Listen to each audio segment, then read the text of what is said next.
Bonjour et bienvenue pour ce premier tutoriel sur les scripts Python. Nous avons ouvert Maya, euh, nous allons aller dans Windows General Editors pour aller chercher l'éditeur de script, donc Script Editor.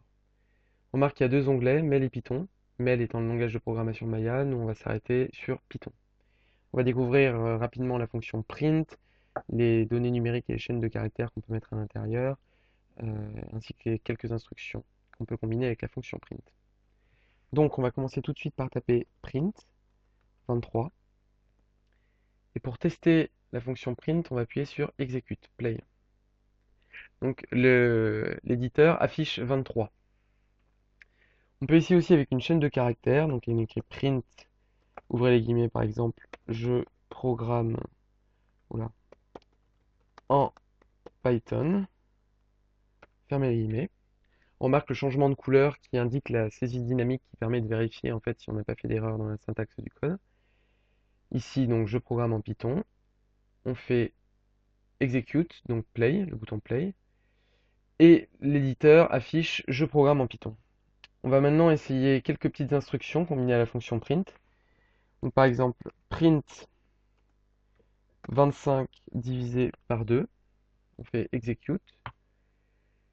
L'éditeur renvoie, donc pour la fonction diviser, renvoie le résultat entier de cette division, c'est-à-dire 12. Si par exemple on avait voulu avoir le reste de cette division, on aurait pu écrire print 25 modulo 2, qui aurait donné du coup, en faisant execute, 1 qui est le reste de cette division, le reste entier.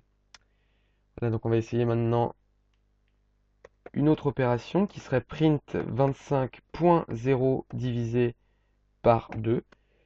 La petite différence c'est qu'en faisant execute, on aura donc 12.5, donc le résultat réel.